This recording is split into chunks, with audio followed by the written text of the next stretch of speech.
Welcome back to the morning show here on Arise News. It was Tanzanian supermodel Millen Magese's lifelong dream to have a child. After years of battling severe endometriosis and undergoing 13 surgeries, that dream seemed unreachable. In July 2017, Millen's persistence paid off when she gave birth to her son, Prince Cairo. Millen has been one of the few women vocal about her battle with infertility. She's here in the studio with us to tell her story. Welcome, Millen. Good morning, and thank you for joining us on the morning show today. Thank you for having me. Such a pleasure to have you here. Thank you so much. First of all, I want to say welcome to Nigeria. I'm so happy to be back. Yes, all right. Yeah. So tell us about endometriosis to start with. Yeah. I know that you've been battling with this for more than, what, 13 years now, or 16 years? It's more than that. When I came out with the whole story, I was already battling with it for 23 years. Wow. So it pushed till last year when I had my son. That takes me even farther to like 26 or more than that. It has been a long journey, and I think my story has been in public. I've been very vocal about it and tried to educate our community about endometriosis. So in short, endometriosis is a condition where endometrium tissue happens to grow outside the body of the uterus and around and all the part of the body of the uterus. Endometrium tissue is actually a tissue that gives a woman the periods. Okay. So for somebody like me, instead of me just have normal periods like bleeding inside the uterus, I bleed everywhere, on my ovaries, I bleed on my bladder, I bleed on my intestine, I bleed on my rectum, and that takes me to the stages of endometriosis. You have 4 stages. You know, you have a minimal one, which is medium. Then you have severe, which goes everywhere. So that tissue grows around that area, and again, the biggest scar become infertility, which I've been battling the two. I've been battling the endometriosis and infertility, and thank God, you know, my story changed at last. So when people look at you, they say this fantastic supermodel, accomplished, recognized globally. But every month you have to go through this pain that 176 million people worldwide go through. How debilitating was this? How were you able to accomplish all of this with endometriosis? Was it that bad? Well, if I tell you if it was bad, maybe bad is not even the word. It's not a condition I wish any young girl, any woman to go through, because it's not just the pain during my periods. I have pain 24/7. You have, you have pain like the whole pelvic pain, the back. There are days I can't do anything. I can't wake up and say, today I'm going to do the interview. This morning I almost canceled the interview because I could not sleep. I have pain all over the place, but I needed to be here, so that's why I'm here. You can go through depression. You have headaches. You have fatigue, and there's one crazy thing that is called endoflare. Your stomach flares up. I can look like 6 months pregnant anytime, and it just happens. And when it comes to your periods, you never know when is your period. It's so irregular. So your whole life is not normal. You know, your relationship, it's not going to be happening the way you want. And you need really a great partner in your life to understand that you go through this kind of pain. You are just a sad person every day. You can't really be with your friends, and friends have to understand, because I can't just show up at a party if I'm in pain. And sometimes it's hard for somebody like me, because I still have to be in public and look what you want me to look. You want me to look happy, you know, you want me to look like what you wish another person to look. And at that point, you get so judged by people without them understanding what you're going through. So there are days I can go to some event and I have to leave, or I'm not in a good mood, but I have to pretend. And at some point I was done with it. I wanted to be myself, so I came out with my story. I said, this is what I'm going through. Nobody believed it. I was so bullied. I was labeled. People said a lot of things. They judged me. But my dream was to educate another woman out there and help another girl to understand their bodies, and also help doctors to be able to treat these young girls when they say they have bad period pain. You have to look at that person twice. Why your menstruation is different than the other girl. And this is the reason where my foundation started. We educate about reproductive health and education, And what I push on schools is to building schools and make sure keeping the girl in school, educate the teachers and help them that during menstrual, when they have their pain, they should still stay in school, have pads. They should still be treated like you have painkillers, as a little dispensary. Again, educating not just a girl child, but also a boy child to be able to understand what a woman goes through, because today you're seeing this woman as your classmate, tomorrow she's going to be your wife. And that is important, and if I can say maybe tell your audience, it's important that you teach our children the same, because our culture hides a lot of things. We tend to follow what should not be spoken, especially when it comes to a woman. You can't really speak anything below your belly. But there are so many things that are happening at the end of the day. This man is going to marry me. If you don't understand me, then it will be hard. There are a lot of misconceptions when it comes to endometriosis, even with the medical doctors, because it is underreported, it is undertreated.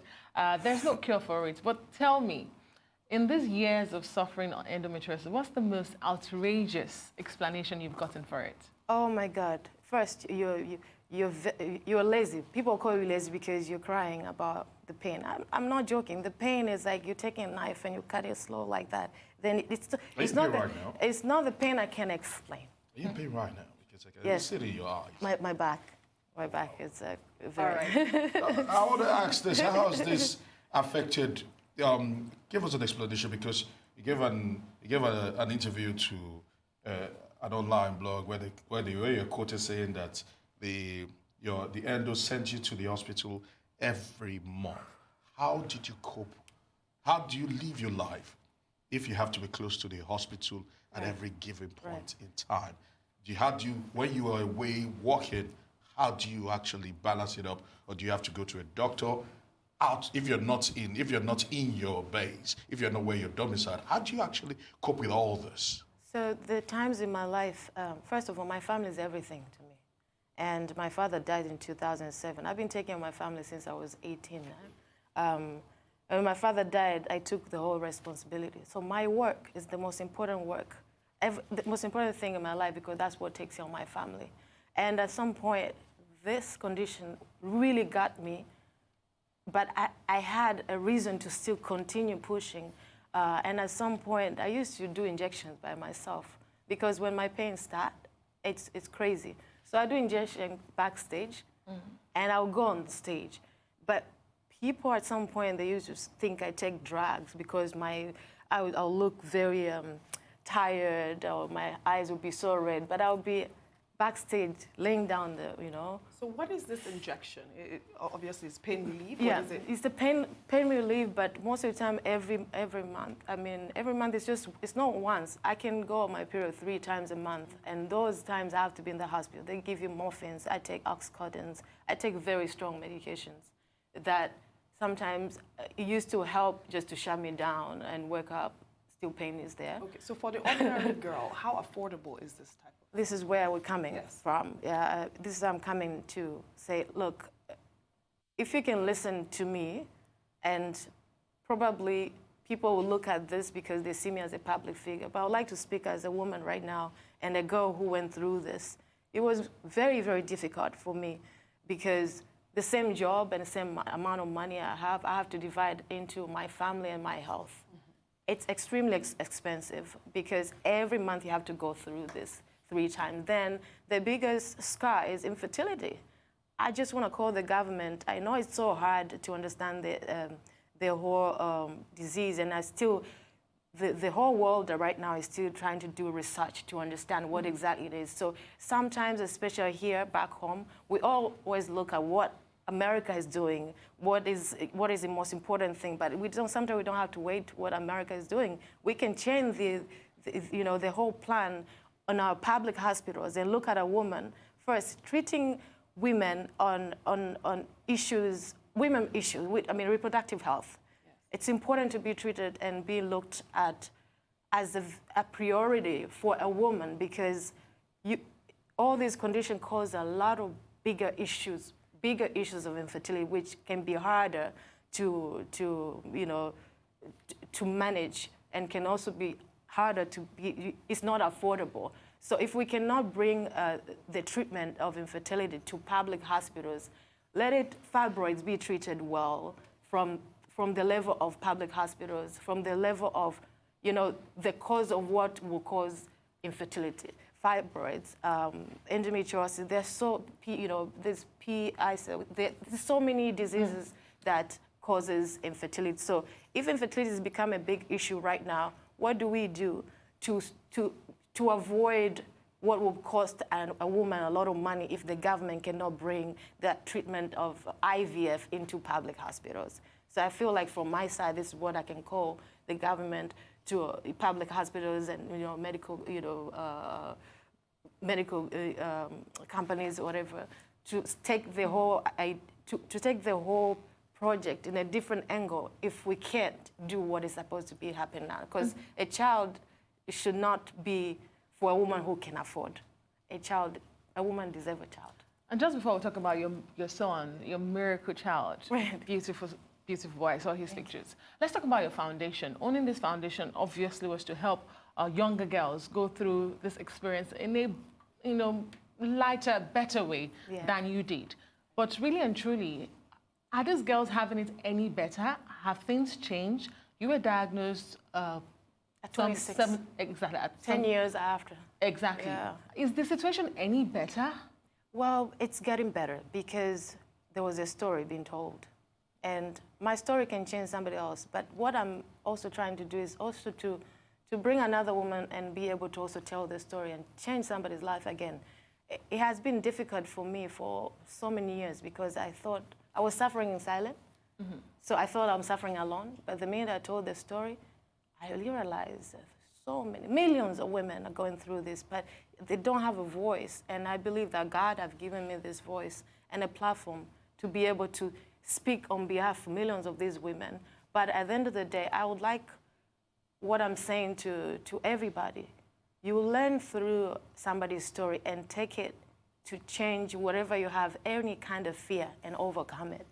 The young girls, I believe, they've learned how to now pay attention to their bodies and understand what can I do to help myself. If I see these symptoms that Millen has been speaking, I think I should see a doctor. And that's what I'm saying to everybody.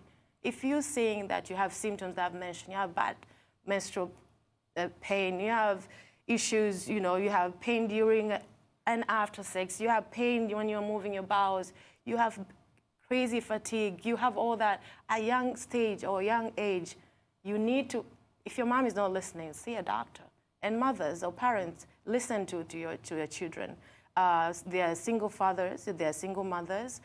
A father, don't feel bad to speak about menstrual hygiene or speaking about your daughter because you're the only parent there. It doesn't matter if you're a dad or you're a man, that's your child. You need to serve your child by saying, look, I need to understand why you're going through this. Let's see a doctor. It's okay. It's okay. I think it's time that we need to be more open and instead of waiting to become the next Millen that I suffer so much to find a miracle job. I mean, serious awe of you, just looking at you and what you're going through. Yeah. As a man, cannot even imagine it. Close. Cannot even imagine it.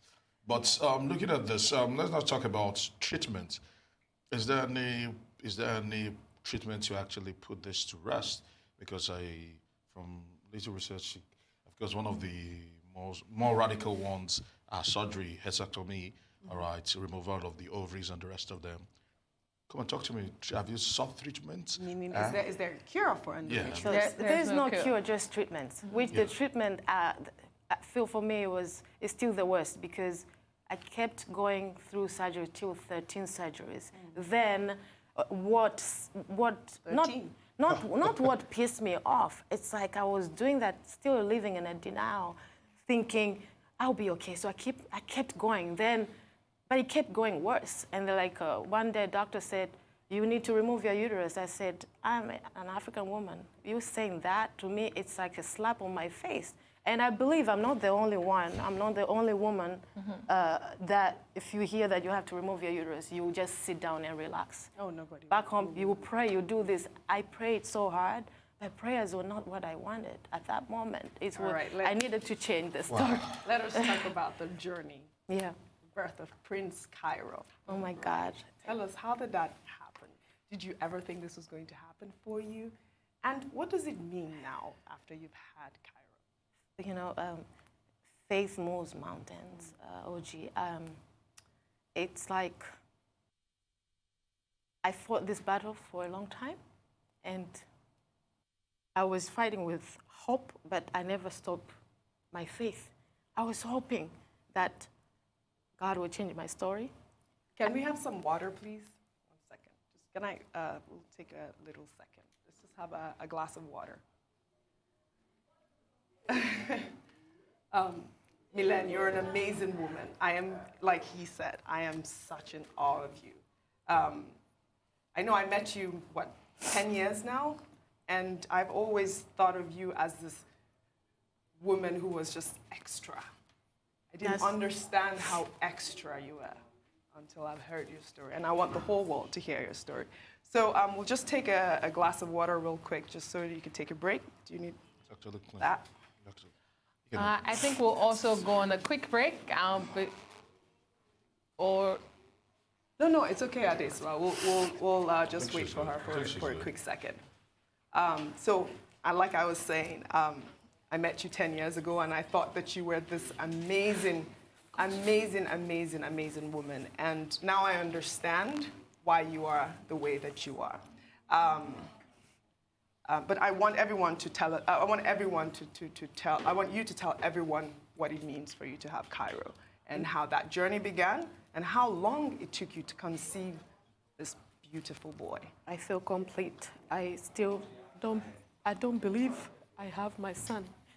I'm honored that you're one of the people doing this interview. I never give this interview to anybody. Yeah. It took me a long time. I didn't even know I could sit down and speak about it. I don't believe I'm sitting down here speaking about my son. It has been a journey. And I thank God for this. I hope my son changes somebody who lost hope somewhere. And knowing that, you know, with hope and faith, it really can move mountain and you can be happy again. I have a glass of water for you, Millen. My son completes me. I'm very happy. Very happy. Okay. Yeah. you're doing a tremendous thing by telling your story, because if we have 176 million women estimated going through what you're going through, and you're able to tell this story, it's a fantastic job. You should be commended for it. Your son is beautiful. I saw his pictures, amazing. But tell us, since you've had Cairo, has the situation changed? Because we do know that there's no cure for endometriosis. It can be treated. You've had 13 surgeries. That didn't change the situation. But with the birth of Cairo, did the pains reduce? Were they any better? All I can say is I'm grateful that I have my son, because that was a dream for me as a woman, and now I'm a mom. That changed my story. I could not wait. It was at some point, you're talking the same story, and people are looking like, oh, whatever, you know, can we hear something else? But I needed to hold my son, and that changed a lot for me. When it comes to the pain, nothing really changed. And I cannot say I'm upset about it. The reason I kept quiet for like a year and something, I was disappointed on the side of the pain that nothing really changed much. What went reduced a little bit is the period part of it. Reduced, not like I don't feel pain. I have pain, but the physical pain went double for me. My physical pain is more than before. So this actually like tells me what I did not believe, that there's no cure for endometriosis. Now I believe there's really no cure, because I'm suffering more. And I really want to just let everybody know this is not something that you should ignore. It's really a serious condition that will make a woman's life miserable. My quality of life is worse now, which the only thing can help me now is really removing my uterus. And go there. That's now that you've had your son. Yeah. Would that be a viable option for you? To remove my uterus. It's just, still, when you remove your uterus, it's not like you'll be cured. It's just your quality of life will be better. Better, yes. But you'll be on medication and everything. So kind of like I'm looking at how it's a big decision to take for me, but I need to take care of my son, so I will definitely probably think of it and take care of that. All right. Well, share with the audience your journey. How long did it take you to conceive? Oh my Kyle? goodness. What is that? What was that process? It's just, I've, oh my God.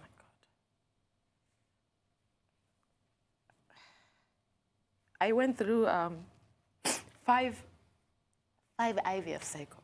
I could hardly find an egg. And every cycle was, you take 14 days of these serious injections in your stomach. And at 8 days, when I was 8 days, doctors would say, no, we have to stop it. There's no follicles growing, nothing. So we have to stop it. Move again. They changed from, my estrogen was too high. Everything is like that, and I could not find an egg. The fifth one, this is where I'm saying sometimes you have to just believe of what you think can happen, because sometimes we think as human beings, but God has a different plan. The fifth cycle, my doctor said, unfortunately, you can't do this. It was the 8th day. I was so tired, all bruised. And I said to the doctor, this time you will listen to me.